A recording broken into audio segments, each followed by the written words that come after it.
going to show you how to change the holster and put the claw on here. So you're just going to take the original screw out of the holster, and it is just a single screw post that has the back that just holds against the holster, and then you take the original bushing out there.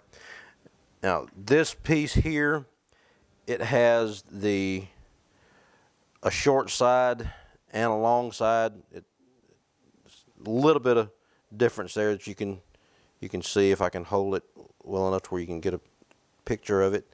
It's got the short side here and then the long side. So you want to put the bushing on the short side of the post. So go ahead and push that on there like that.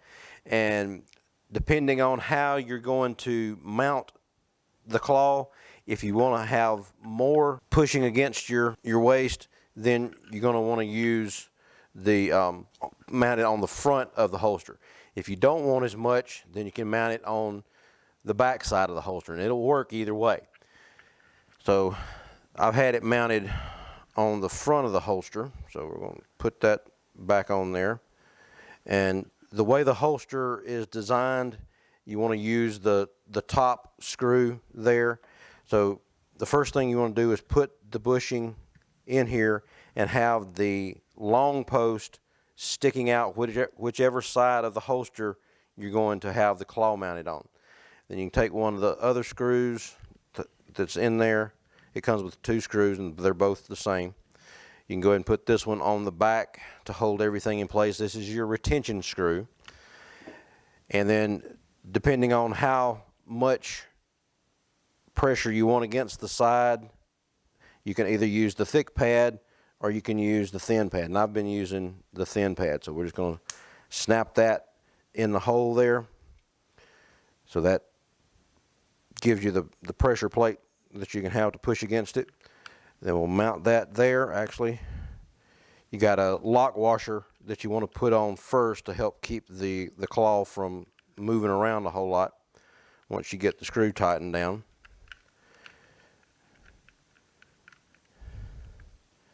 Then you just tighten this screw down.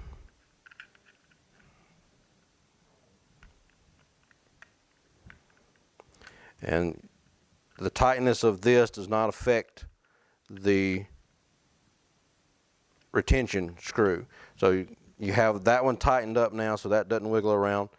And then you can adjust this one however much you need to be able to get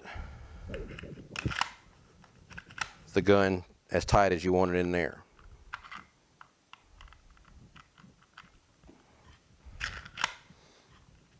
So that's all there is to putting the claw on the holster.